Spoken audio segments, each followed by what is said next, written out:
As the corporate sector evolves, Burka Africa remains committed to cultivating world-class thought leaders and providing innovative, human-centered solutions that shape a prosperous future for African governments and businesses. About Burka Africa.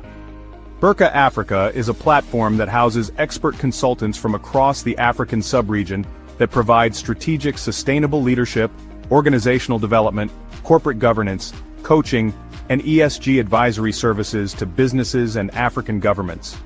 Burka's strategic thrust is to strengthen strategic alignment for Africa's development by bridging the gap between governments, businesses, and industry experts for leadership and business solutions, serving as a center for excellence and transformative leadership insights in Africa. The consortium is dedicated to shaping ethical, visionary, productive, and sustainable businesses and leadership across Africa. Through advisory, training, and coaching, Burka supports executives, managers, and organizations in achieving excellence, growth, and sustainable impact. Visit our website www.burkafrica.com for more information.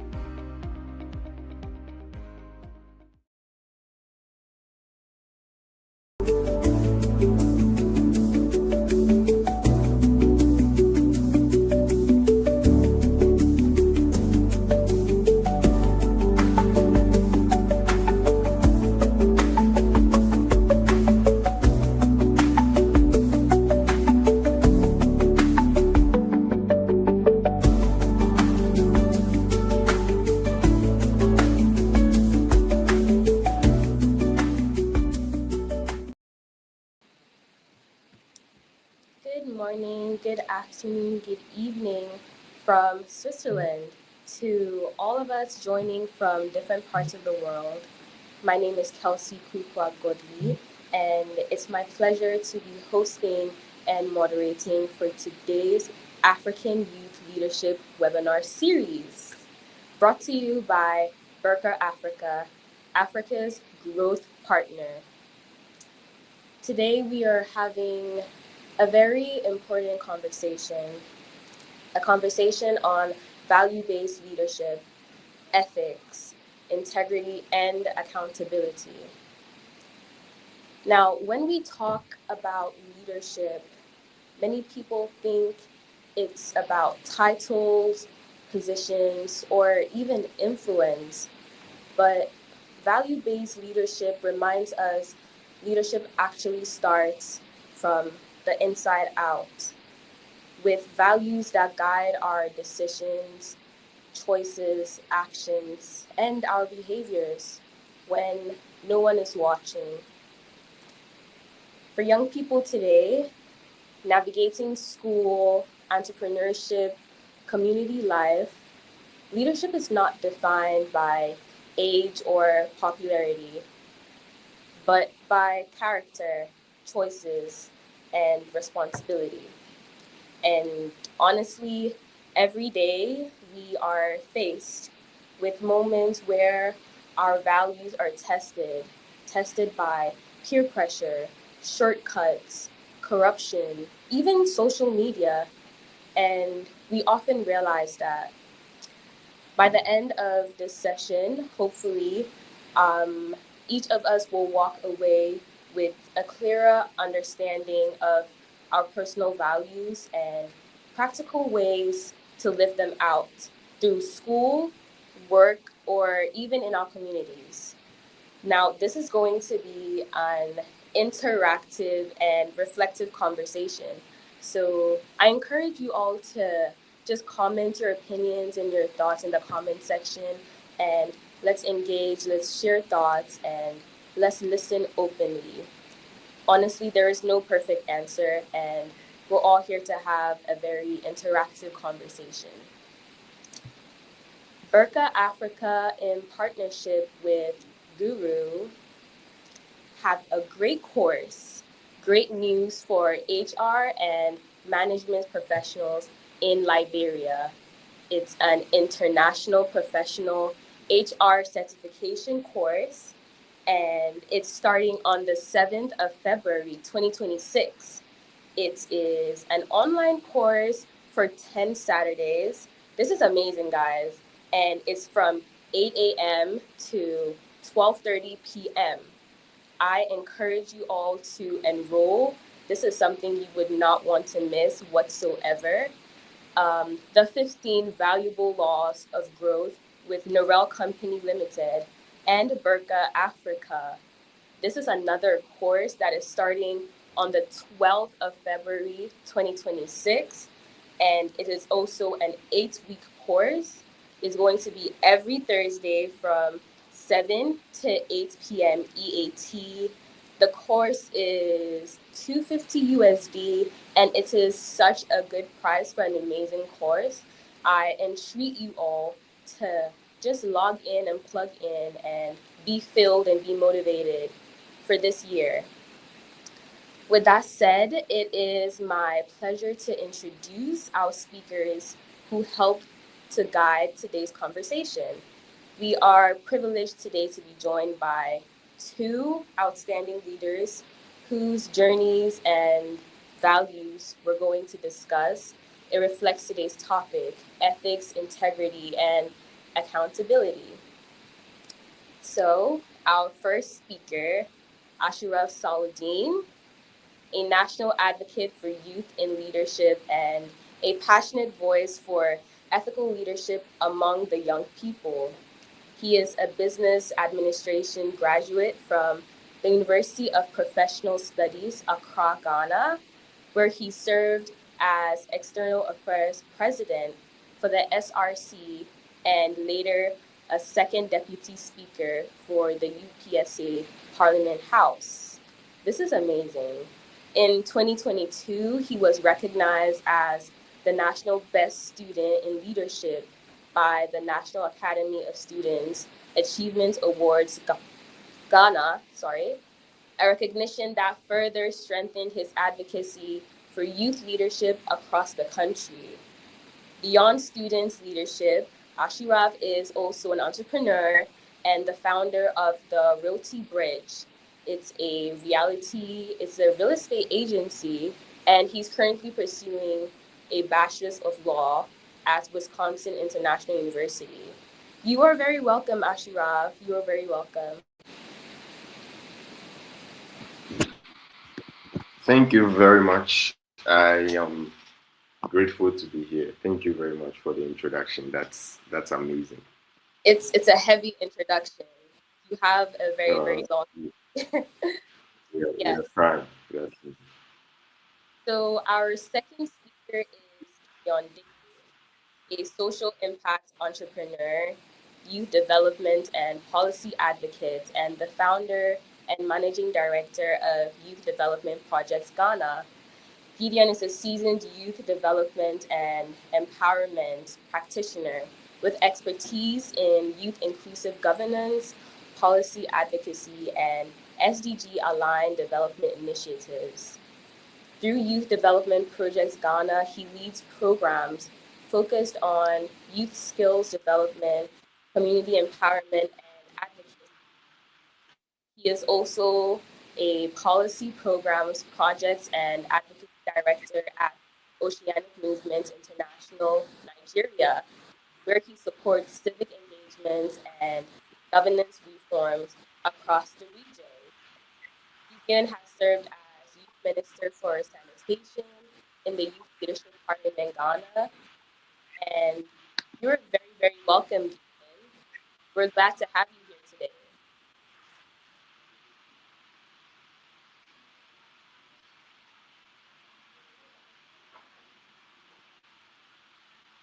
Oh, I was speaking. I didn't know that I was muted. Yes. Well, thank you very much for having me here and giving me the opportunity to, share my thoughts and personal values on the subject of discussion. Thank you, and it's a privilege meeting you again, Ashraf, and I hope that No, we'll connect after the session. Hopefully, of course, of course. yeah. Thank Yeah. you. Welcome to this webinar series. I want to start us off with a simple but important question. Um, when you hear the word leadership, what does it mean to you as a young leader, as a young person? Do you think leadership requires a title or position? in, or can it show up in everyday? You can take this one. So we are talking on the subject of leadership, and personally, I think that leadership is all about influence which is also built in responsibility and value creation.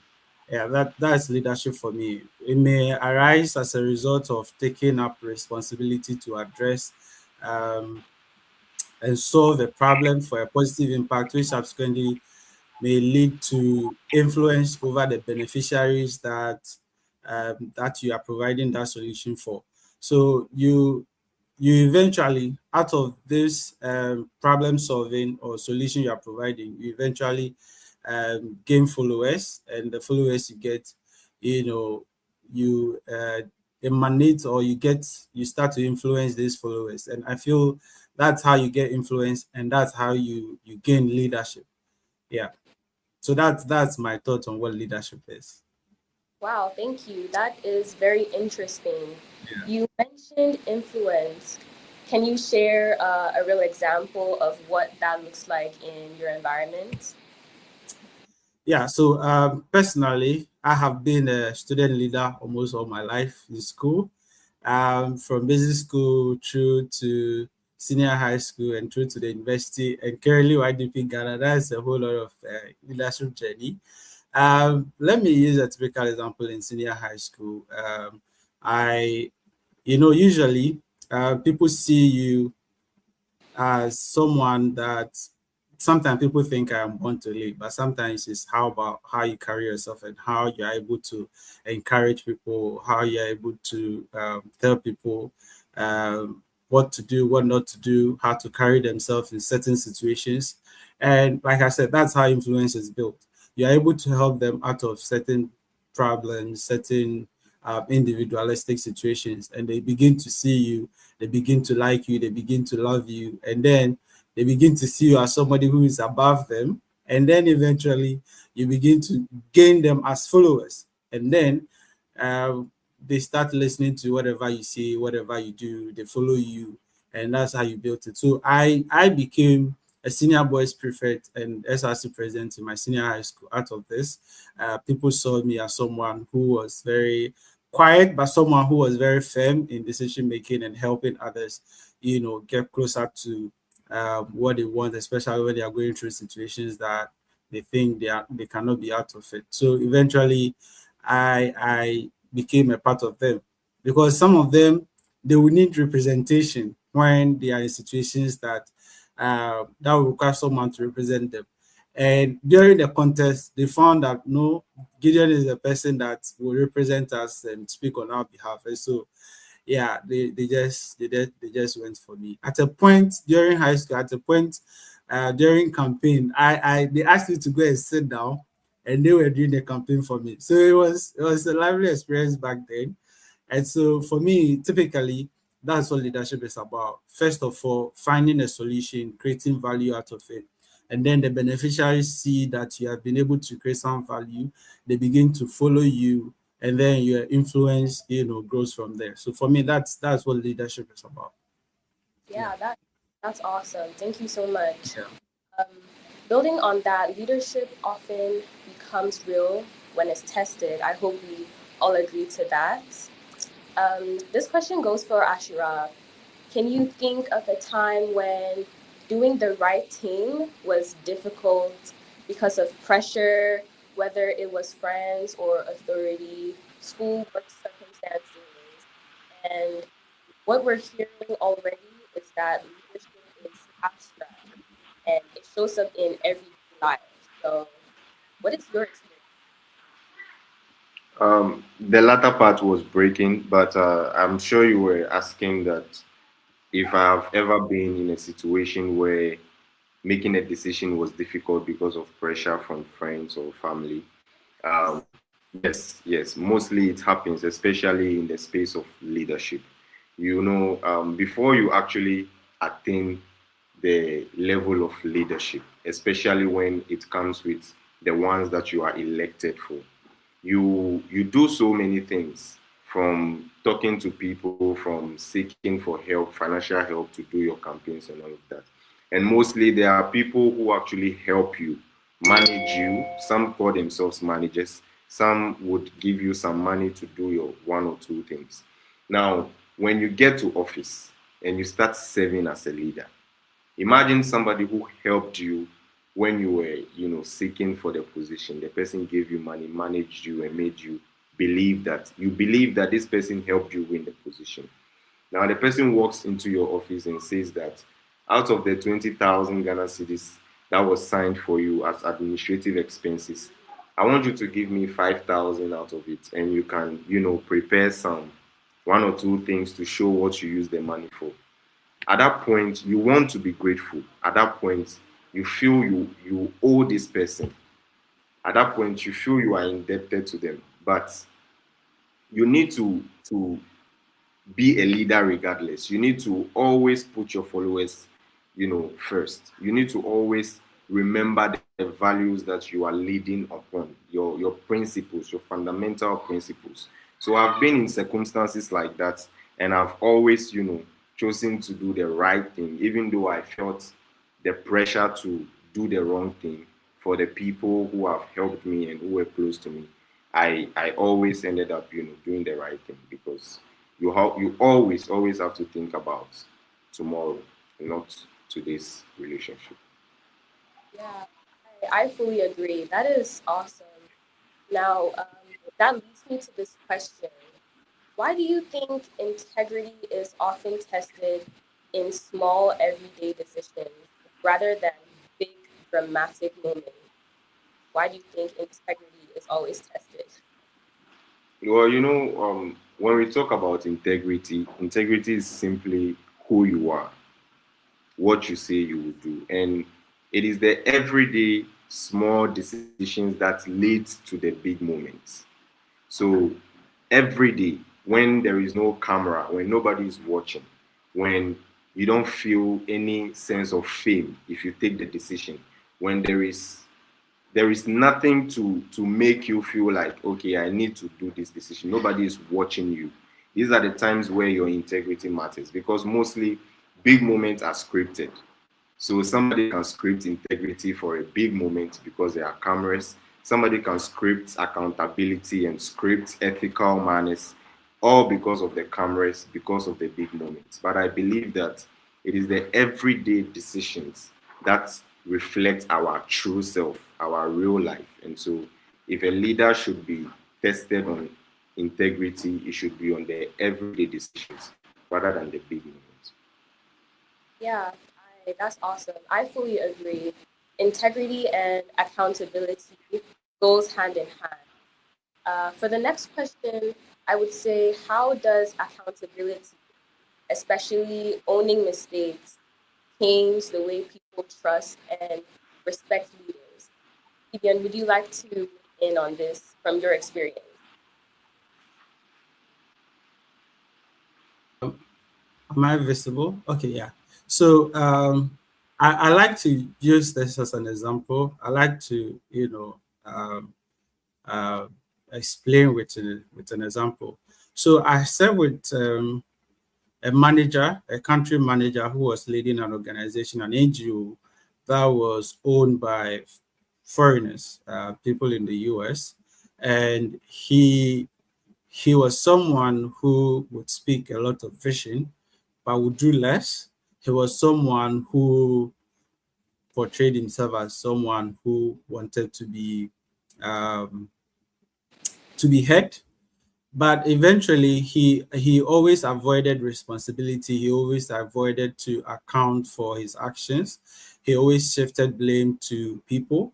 He always, called on the owners in their absence. He would say that they never do anything, they never listen to him, they never, want to adapt to whatever suggestions he brings on board. So eventually the people he was leading, his staff, got to know his gimmicks, and the beneficiary of the program also got to know his gimmicks, and then the owners also got to know his gimmicks, and that is how he lost his influence. Mind you, when you are in a position or you have a title, say you're a manager, a director, you are not a leader. Okay. You are in a position of authority. Now, to become a leader, you need to make sure that your values drive you to create some level of legitimacy. And once you have that kind of legitimacy, you eventually grow into becoming a leader who, I mean, legitimacy can bring about taking responsibility and creating value. So once you have that, you grow into becoming a leader. But unfortunately, because of the fact that he was always running away from taking responsibility and being accountable, one, to the people that he was managing, to the people that he was supposed to report to, and three, to the beneficiaries. He lost everything. They were not listening to him again. The beneficiaries were no longer, they no longer trusted his opinion. They no longer trusted whatever he says, because whatever he says, it never, it never went through. And when conversation comes out, he always shifts the blame. So he was always putting responsibility on somebody else instead of taking the responsibility. So he was never accountable to anybody. So eventually everybody got to know that this is not someone we can trust. So the moment you run away from accountability, you lose your position as a leader. You are just in a position of authority. You don't influence anybody again. And so that is just what I say about accountability. Once you avoid it, you no longer have influence over anybody. You are no longer a leader, and you lose your audience. Yeah, so I think that accountability is basically at the center of everything. Ashraf was talking about integrity, which is one of my core values, in fact, the top of it. And I think that it moves hand in hand. You can't come to public and say you have integrity as a value and you run away from accountability. This is definitely not what it is. Okay, so people go on, like you said, preaching it, scripting it, and in reality they don't live it. But these are some of the consequences. The moment you speak it without living it, you lose your value. And you lose your value of position, you lose your value of leadership, you lose your value of influence. And even within yourself, you lose yourself at a point when you realize that everybody has, has left you. You become alone. You know that, I mean, nobody hears me. So they now try to find ways and means to get people on their side. And so they develop another selfish value, which is lies, because they now want people to, come on their side. So they develop all sort of conversations and meetups just to get people on their side. But basically, that's how people kill themselves in the area of leadership and trust and honesty and all. So when you talk about accountability, this is what I would say about it. Yes, thank you so much. Oh yes, please, Ashraf, go on. I think you are muted. Okay, sorry, Yeah. sorry, my bad. Yeah. You asked how accountability determines if your followers will trust you or not. And what I can say to summarize it is that I believe that when it comes to leadership, accountability is the part where a leader shows that he is human, allows himself to go through experiences of human, like making mistakes. So when a leader starts to accept that he is a human and humans can make mistakes, humans have to feel their people in on everything that they are doing. He starts to open up. He starts to let them know what is going on. He starts to apologize where necessary. And even when you meet a new partner and you start to do these things, automatically it makes them feel safe around you. So I think it's just human nature. When somebody you look up to start to open up and accept their mistake and apologize and let you know everything that is going on in their daily activities, automatically it makes you believe and trust them and feel safe around them. So it's just the part where a leader shows that, yes, I'm also human. I think people love people who take responsibility. So once you take responsibility, I mean, you are safe. At the moment you start shifting blame, that is it. So yeah. Yes, this has been a wonderful start. I'm enjoying the conversations and the engagements from you two. Thank you so much. What I'm hearing is that accountability doesn't weaken leadership, but it actually strengthens trust and credibility.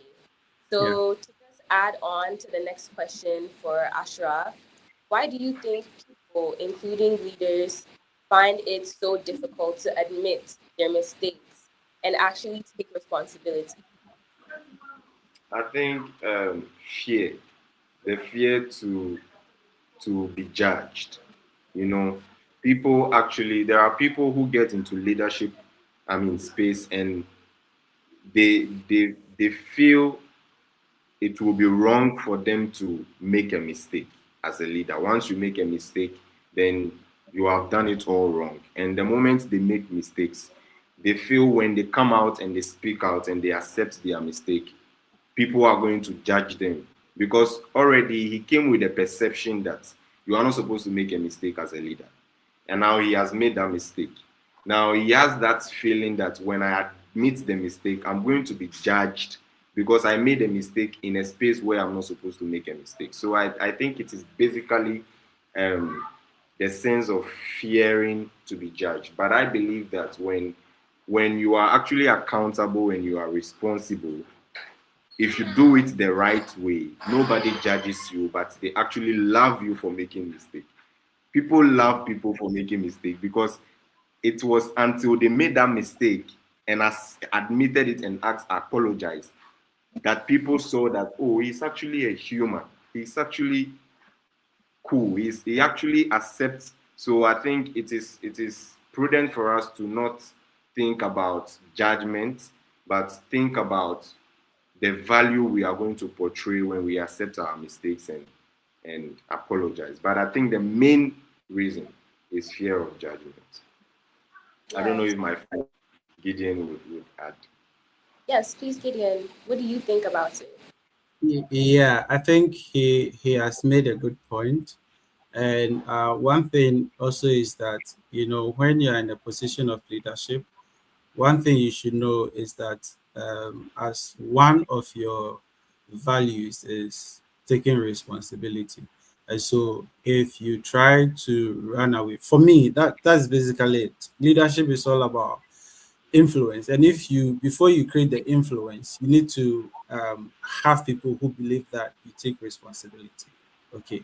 So the moment you run away from it, that's it. And so yes, of course, the fear of being judged, but then also they fear that when they take responsibility, there's some kind of I don't know if is that they think that I lose my value as a leader or something like that. But that's the point. You don't lose your value as a leader if you want to take on you want to be accountable, or if you say you're accountable to your followers, or you don't lose your credibility. What you do is that you actually boost it. Okay, like Ashraf is saying, people think that when you are accountable, or when you actually own up, you are actually going to be judged that, oh, this guy is not even credible, he's not even competent. But no, I think that also helps you to even build up more, or even build up better.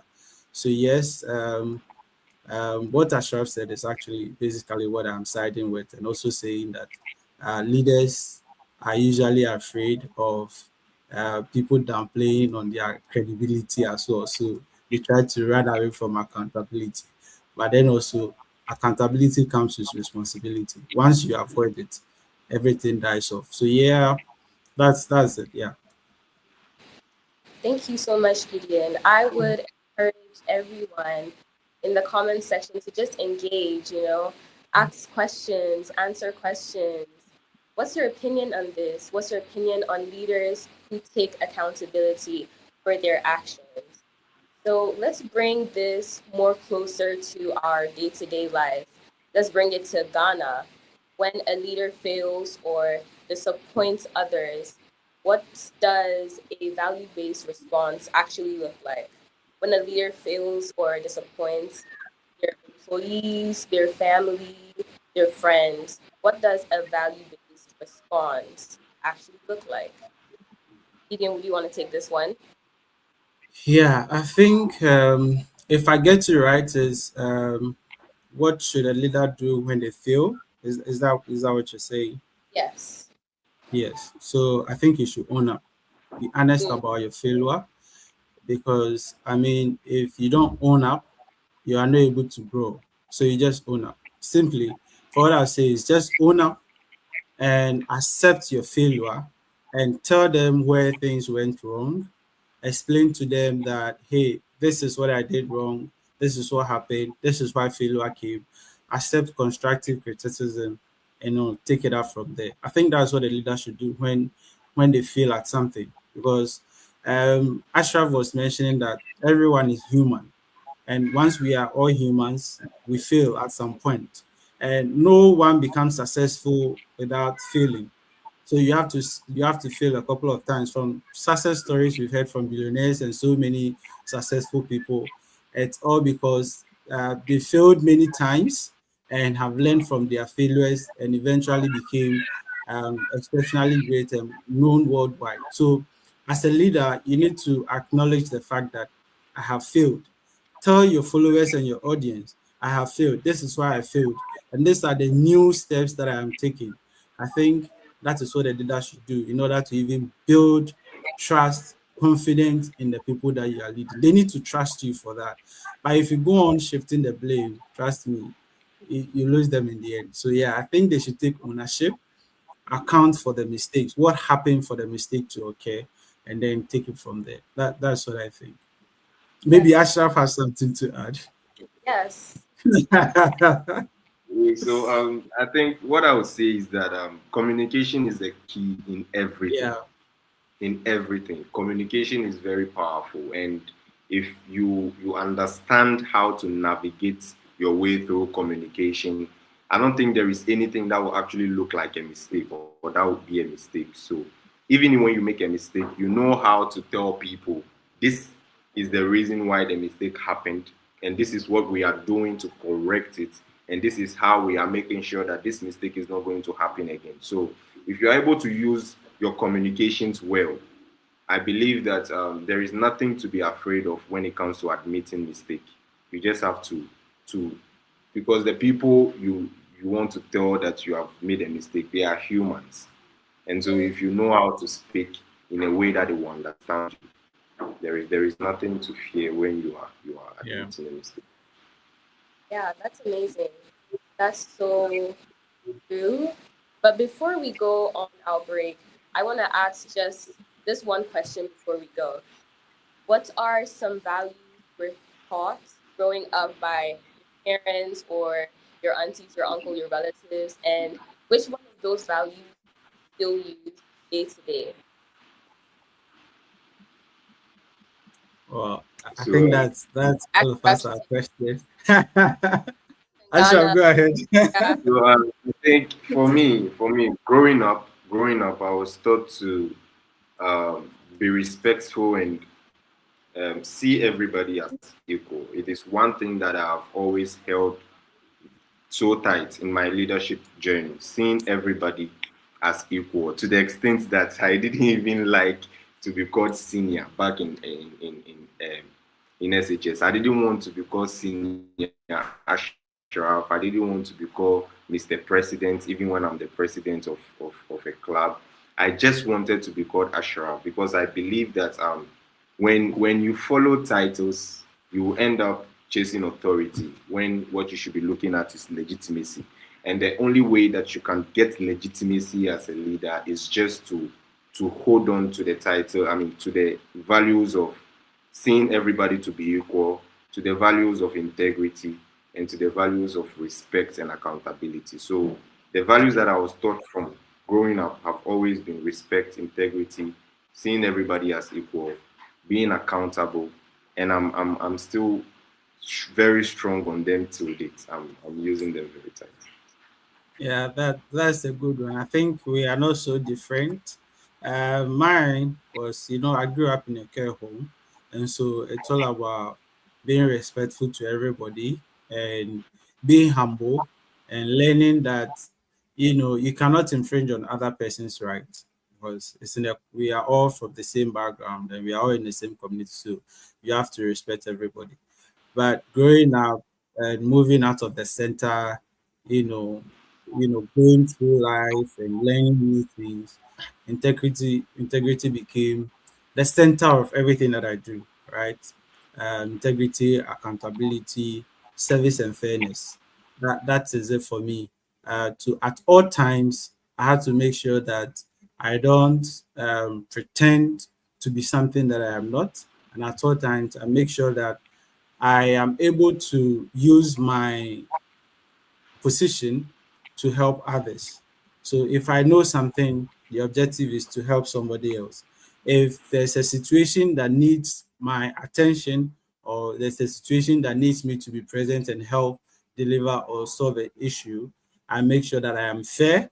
And so I tell people all the time, if something is A, make sure that it is you say it as it is. You don't go about saying something else. So and also I like it has also helped me to build my relationship with people, and I'm able to filter. Okay, when I say filter, is that when I meet individuals who do not align with my personal values, I'm unable to live with them. Okay, when I meet you and you do not have or you do not embody any value of integrity or accountability, service, and fairness, it's very difficult for me to live with you.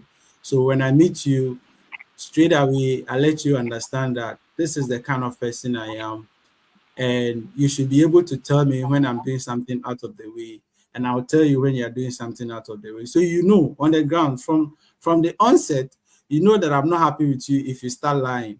You know that I'm not happy with you if you start, being harsh, you start being dishonest, you start, treating people without respect.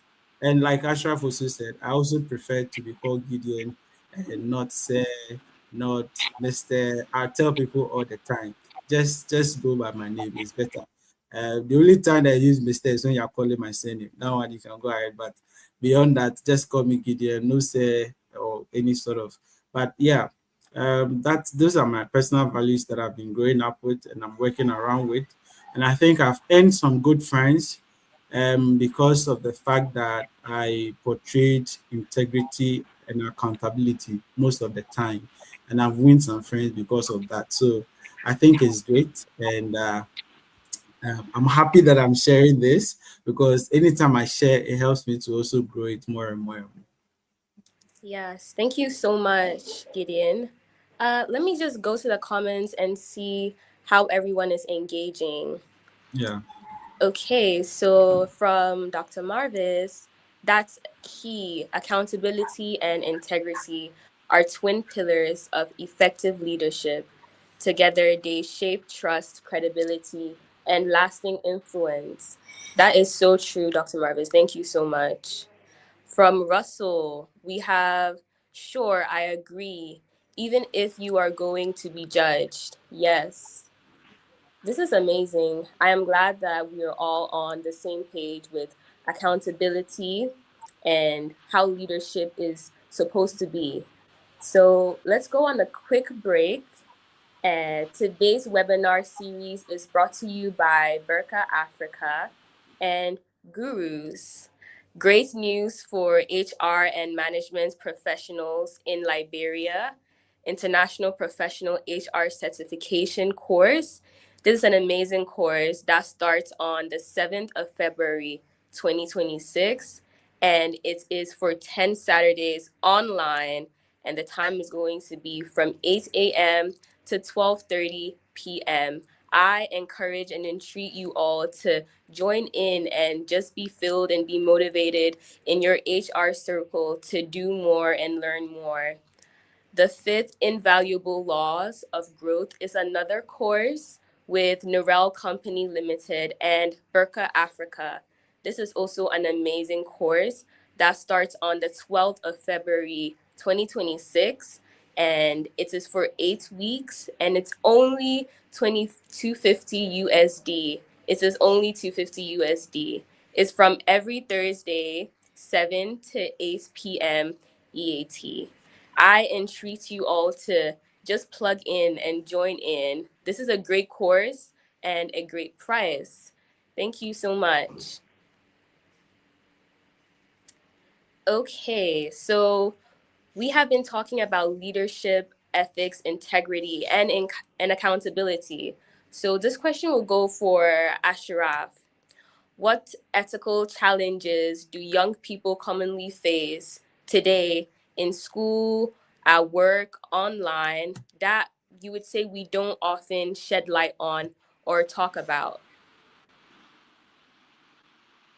Like we spoke about when we started, pressure Mm, from friends, pressure from family. You know, there are people who deep down they know what they should be doing. They know the right thing to do. They understand and know their values, but sometimes they need to want to fit in. They need to want to be a part of something, of a group. mm, It's leading a lot of youth into doing so many things that are against their principles and their values. So I think that it is something that we should pay attention to, speaking into the youth to make them be people of value, make them be people of their words, make them be people who actually say, this is what I want to do, and regardless or no matter what kind of pressure that is coming from external forces, they need to mm, stand on what they believe in, the values they believe in. So basically, I would say pressure, and then also chasing validation. You know, mm, there are so many people who are leading, and they think that before their purpose is actually done is until the vice chancellor knows that he was actually the SRC president, or until people from other school know that he was the SRC president, and they mm. spend a lot of time wanting to impress people so that they can be recognized, than spending time to see how best they can help the people that are following them. So basically, these are the two main challenges that I think student leaders are facing, which we are not really talking about. Yes, thank you. That's awesome. I completely agree. Gideon, what would you say about this? What are some ethical challenges young people commonly face today? I think that Ashraf just mentioned one, but also um, honesty and trust, Mm, or truthfulness. Honesty and truthfulness. Let me use that word. I think, especially in Ghana here, our daily lives is just guided by survival. So it's just about how you can make ends meet, and whatever brings in the resources. It doesn't matter where you pass. It doesn't matter what you do. I remember I was having a conversation with this friend of mine, and I said, this year, by hook or crook, whatever has to happen, there must be some level of change. And he said, be careful what you say. Then I have to change my mind and say, whatever happens by God's grace. Because when you say crook, it means that you are willing to compromise your mm, personal values for anything, whether it is good or bad. You are willing to compromise for it. So I think that um, truthfulness, because someone, let me use this as an example. I mentioned earlier that we are in a country where everybody is living by survival. So whatever they have to do to survive, they will do that. 2023, I was working with a company as an accounts officer, and I had every week we have, I think, 2,500, sometimes 2,000 as how do you call it, petty cash, and I keep that. So I went to my CEO, and the CEO, we had at the beginning of the week, we had to make accounts, send what we have to send to the bank, keep what we have to keep. And then at the office, when I was going counting the petty cash, I noticed that it was 500 more than what was supposed to be given. And that was me sitting there contemplating on whether I should send that 500 cities back, because the whole of the week there was nothing on me. There was no money. There was absolutely nothing. I was just living by survival. Okay, you can be working and still not have the resources that will make you comfortable. So I was just thinking, do I take this money back or do I keep it to myself? At a point, I just couldn't compromise on my personal value, so I had to take it to the CEO. Unfortunately, what I got to notice is that it never got to the CEO. It was never recorded as maybe the money that we've accounted or something. And so, because everybody is trying to survive, so I think being truthful to ourselves, being truthful to the people we work with, and being honest about everything we do, I think Mm, that is one common thing that we face every single time. People go to the job market, or people are in the offices, procurement, they want to go to the market and get a list or invoice, and they say, hey, make it 3,000, 4,000, 5,000, when the thing actually costs 1,000 Ghana cedis. And they come back, and the bosses are okay, let's pay. They pay for it. They go to the vendors, they take their cut, and then it's like they are costing the company mm, at their own, at the cost of their own values, or they compromise their values just to, get something to survive on. So for me, I think being honesty and truthful to yourself, as well as that of the company or people you work with, is the common values that people, usually face: truthfulness, and then honesty. But also, what causes them to do that is the daily living and survival of the yeah. everyday life that we have to go through. That is also causing them to, not be able to live up to this standard. So yeah, that's it for me. Thank you so much for sharing, Gideon. That was such a true story, and I feel many of us would relate to that Yeah. story. Now, for you personally, looking ahead in the next 5 or 10 years, what values would you want people to associate with your name? Well, I mentioned it. One, integrity, Mm, accountability, service, and fairness. mm, I'm leading a youth organization and YDP Ghana, and I definitely work with sponsors and partners and a lot of stakeholders. If for any reason I compromise on any of these, I'm definitely compromising on the organization and the success of the organization. yeah. And I have personal ambitions, very huge ambitions, and the moment I compromise on these, it's going to affect my personal, individual brand, as well as my personal ambition. So tomorrow, 5 years, 10 years, 15 years, 20 years, till the day God has given me to live on earth ends, what I want people to know is that Gideon is a person who lives integrity, a person who loves accountability, a person who lives in service, and a person who is fair to all. And being fair also comes with respect for everybody. So that I think is what I want to be remembered for. I want to be known for, and that's what I also want to live. Yes, thank you. Ashraf, what would you want to say? What ethical values would you want people to associate with your name in the coming years? Well, just like Gideon said, I think there are some common values that every leader would want to be remembered for, and these are integrity. Integrity is one value that will speak for itself even when nobody is speaking for you. It will speak for Mm, you even when you are not there. That is integrity. So I want to be remembered for how I stand on my words and how much I respect my principles and my values. And I also want people to see that he is the leader who will do the work even if there is no camera. He is the leader who will do the work even when it is inconvenient. I want people to say he is the leader who will do it even if there is no benefit attached, because I believe that leadership is not supposed to be something that you are supposed to be paid for. It is service. It is for me, leadership is just passion. mm. It's just passion. So yeah, I want to be remembered for how I stand on my words, integrity, how accountable I am, and how much I love to do things. I mean, leadership activities without thinking of the benefits, the convenience, or the fame that comes along with it. Thank you very much. Yes, thank you. Uh, in today's society that there is technology and social media, how would you say social media and digital space test our honesty, our respect, and also our sense of responsibility? Would you think social media plays a big role in how leaders behave or how leaders act?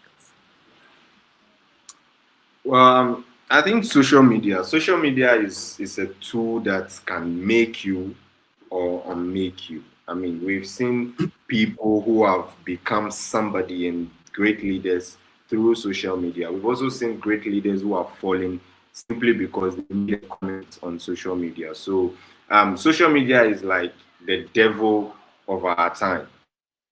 The devil and the angel at the same time. It is you who will choose where to go. So sometimes it triggers you. It triggers you to test these values in you. It is just one way to test the values of a leader or a person. Social media is one of it. So I quickly want to talk about the what is happening in Nigeria right now with Wizkid and the legendary fella Nicola Kukuti.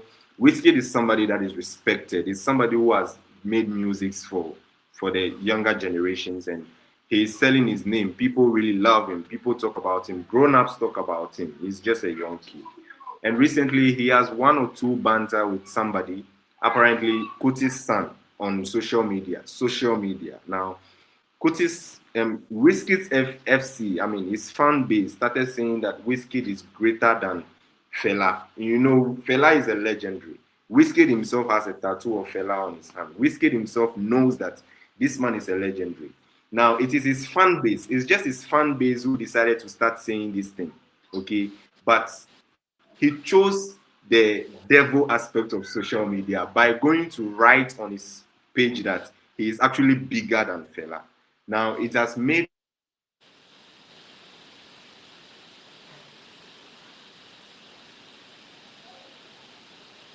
Oh, I think we've lost Ashraf. somebody who Okay. is doing so well. Okay, he's back. Did I lose you before? Yes, we Yeah, couldn't we, hear we the latter lost part. you for a little bit. At Just go back two so seconds. so I was saying that he went onto his page and wrote that Oh, Hmm, I think we're having a little network issues. yeah. Let me read some comments and see what everybody else is thinking of today's conversation. Okay, so from can Russell you hear me? Enterprise, Yeah, we can hear you now. You went off again. yes. Just let me read some comments Yeah, and see what so everyone is thinking of okay. today's conversation before you continue. The pressure given is bad, especially from family. They make us feel useless. Okay, Russell, I understand you. The pressure given from mom and dad is tough sometimes. From Dr. Marvis, it says, "Don't worry, Gideon. You did the right thing by returning the money. Even if those who took it never accounted for it, your decision reflects your values, and that was integrity on your part." Thank you so much. Thank Gideon, you. what do you have to say to that comment? I just yeah, I feel like it was a good thing to do. I thank you very much for sharing that, and I appreciate that you've recognized that I'm living by my values, and of course, I wish to continue to do this and be like this everywhere. There are times where you even face even much greater.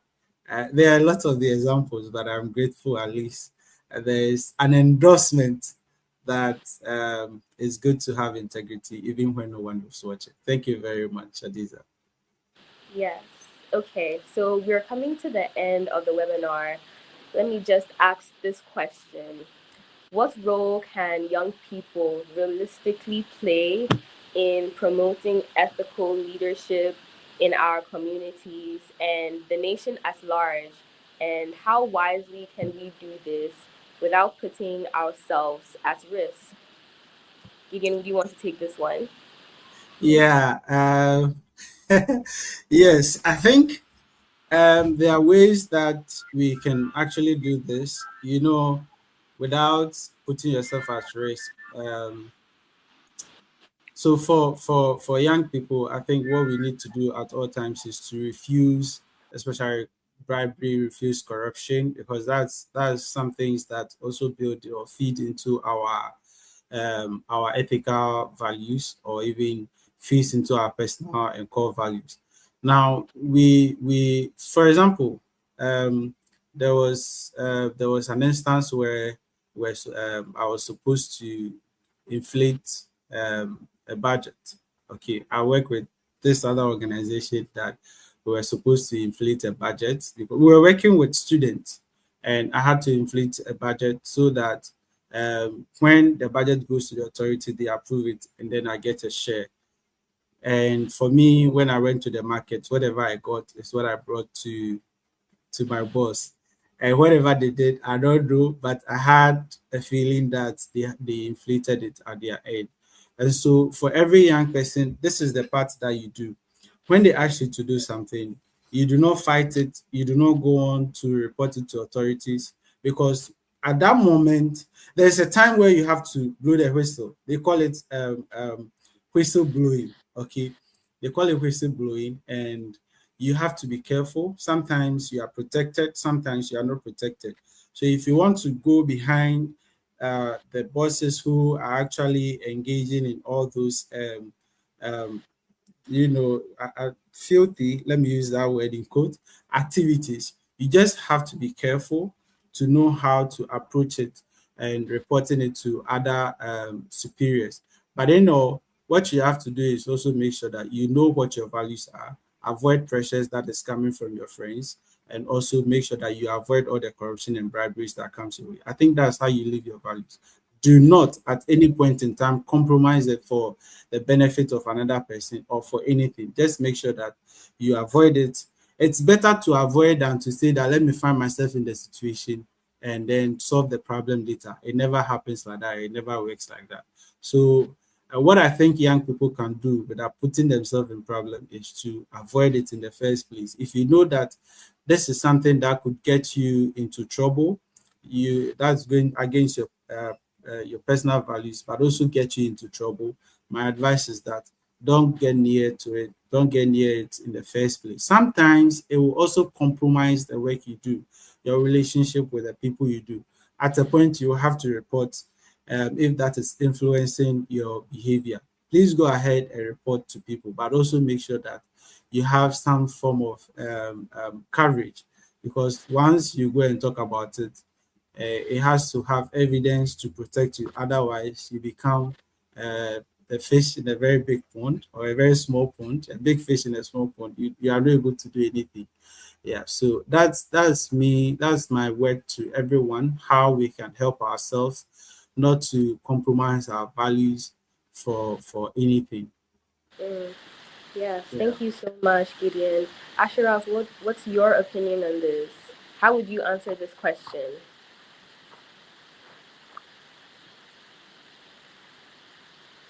Okay, I don't think we have Ashraf at this moment, but let's look at the comments and see what's going on. Okay, so we have from Dr. Marvin, so true. Social media doesn't forget, so we should be careful what we put on there. Very, very true. From Azi, she says, great submission from both speakers. This session reminds us to always do the right thing, even when no one is watching, and that stays honest. Thank you so much.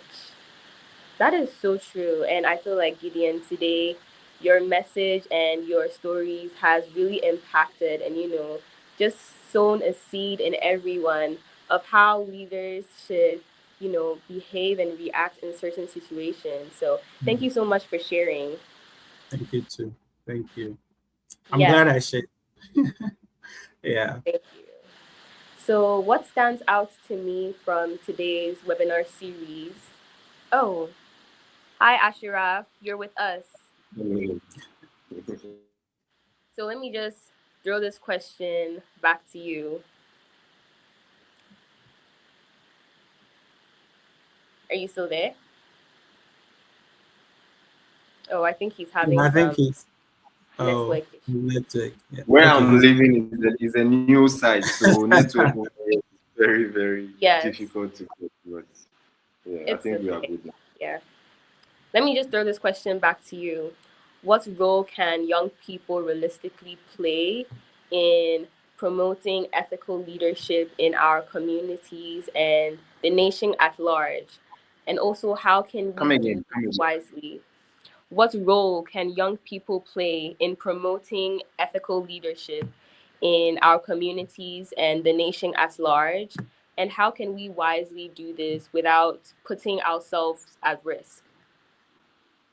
I think that first of all, we need to look at channels of communication when Mm, issues become ways that will compromise our values and integrity. And then also there is responsible documentation. Now, in the act of leadership, young leaders should learn the art of documentation, responsible documentation. Now, these things help you to go back and check some of the things that you are your principles. This thing gives you the opportunity to be able to vindicate yourself when issues that can compromise your values come up.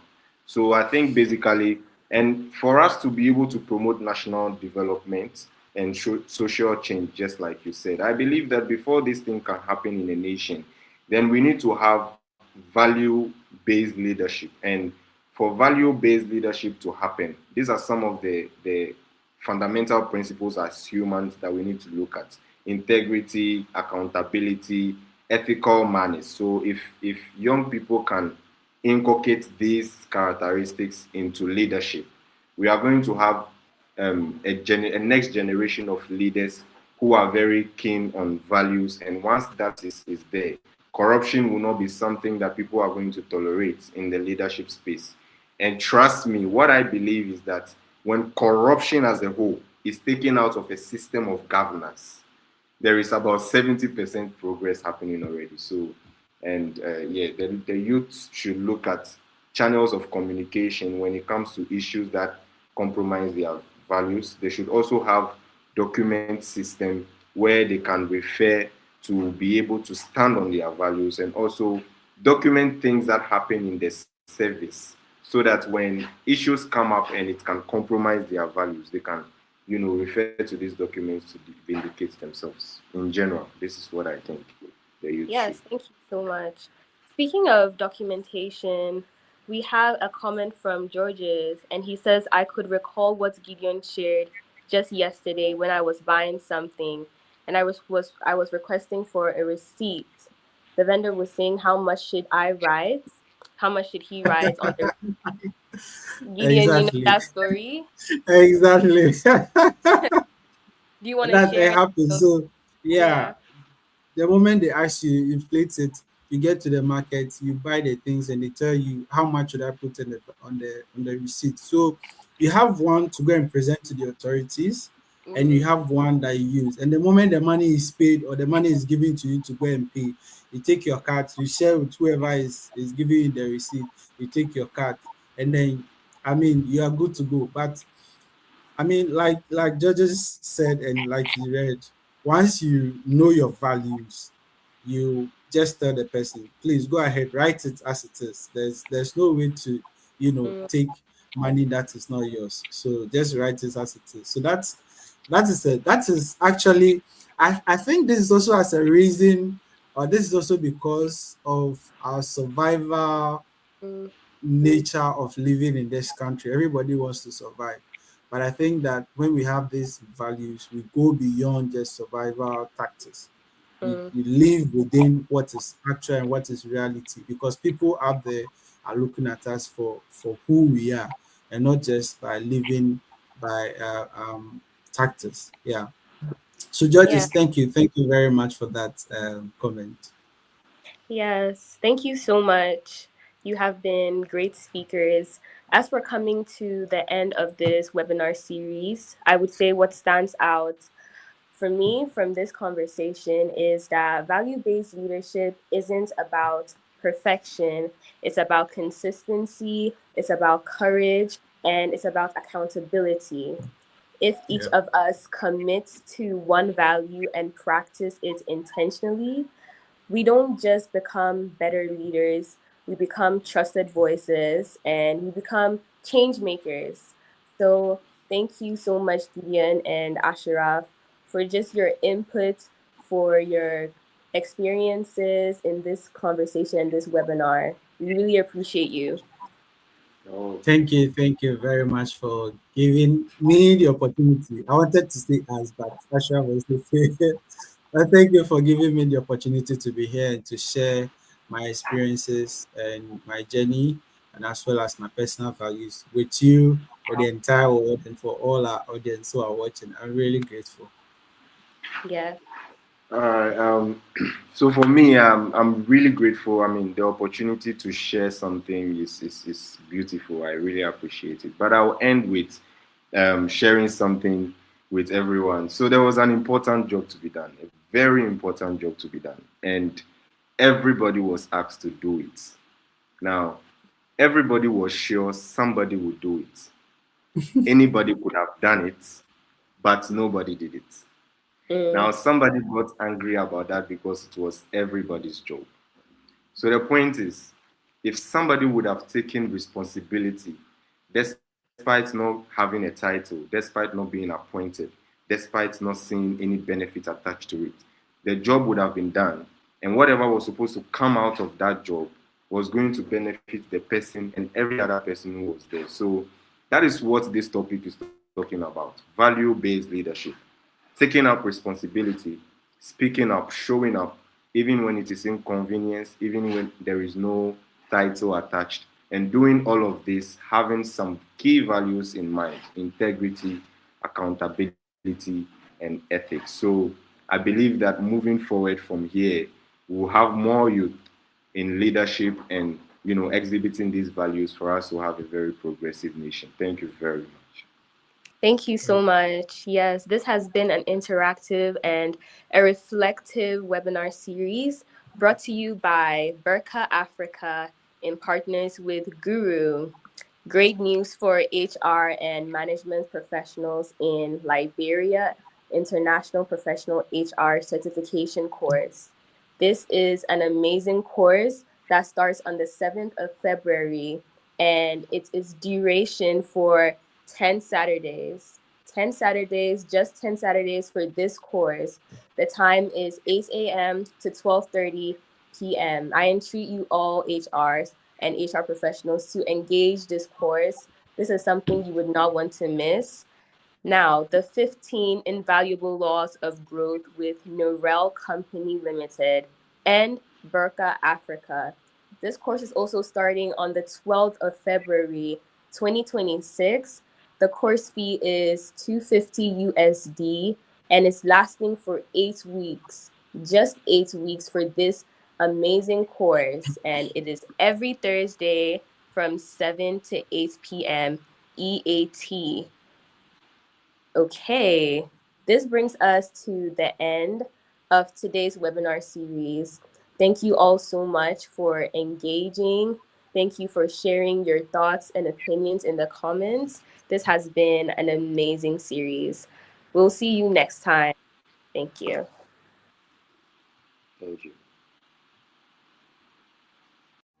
As the corporate sector evolves, Burka Africa remains committed to cultivating world-class thought leaders and providing innovative, human-centered solutions that shape a prosperous future for African governments and businesses. About Burka Africa. Burka Africa is a platform that houses expert consultants from across the African sub-region that provide strategic sustainable leadership, organizational development, corporate governance, coaching, and ESG advisory services to businesses and African governments.